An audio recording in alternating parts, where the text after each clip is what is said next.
onto Suzuki's 400SM for 08.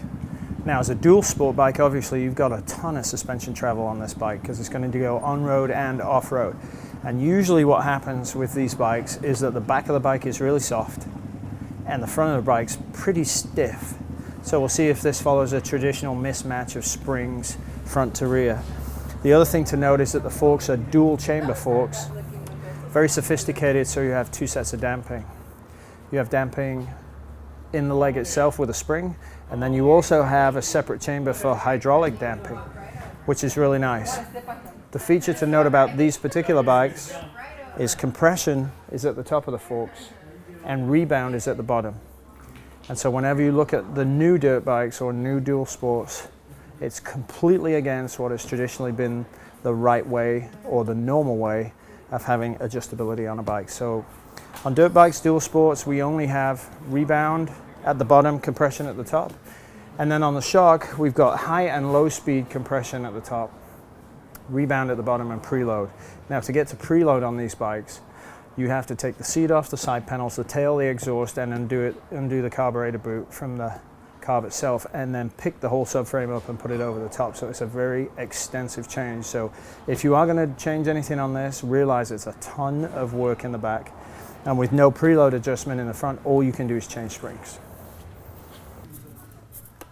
Okay, so topped out, we are at 20, let it go, Dave. So slowly settling to 10 millimeters. So, okay, 620 is our measurement. Now in a long travel dual sport, you're looking for at least 25% of the travel used up.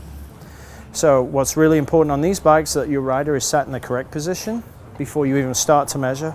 Compress the back, and we can see how much that has dropped.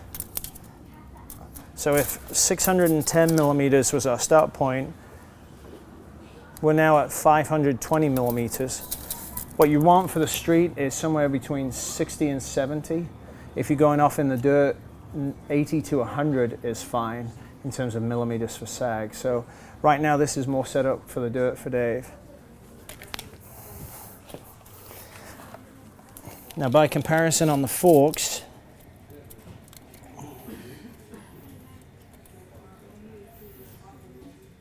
we have roughly 45 millimeters of sag in the front. So we can see there's a massive difference.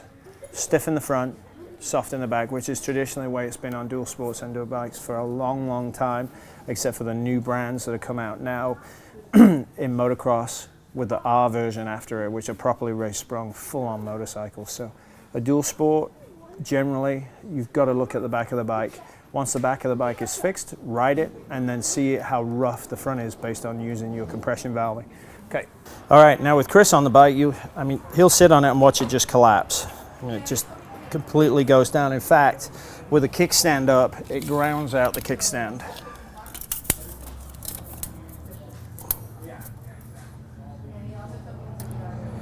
So with Chris on the back, we're way over 100 millimeters of sag.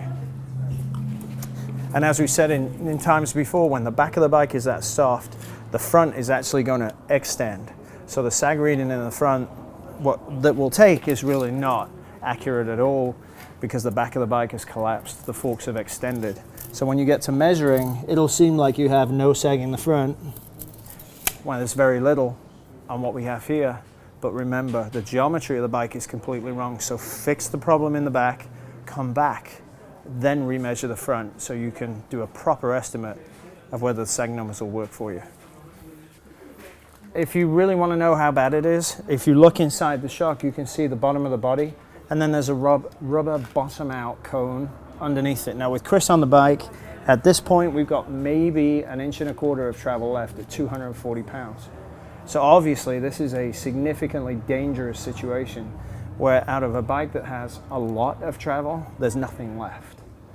So if you want a visual reference, that's a great way of seeing out of your total travel, what do you have left? And in this case, that's completely unsafe for a rider, probably 200 pounds plus, totally unsafe. Now on to Lisa. At 140 pounds, this should work much better. Okay, straighten the bars up. Okay, you got it? Again, correct seating position is critical.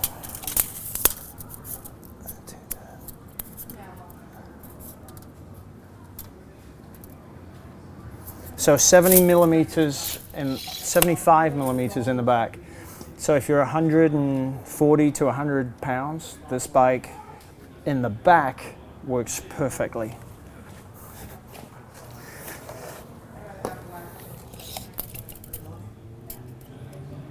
However, in the front, there's virtually no sag whatsoever. So with these dual chamber forks, it's a lot of work. You have to totally and completely disassemble everything to change the spring. So do it once, calculate the spring rate correctly, and put the right springs in this.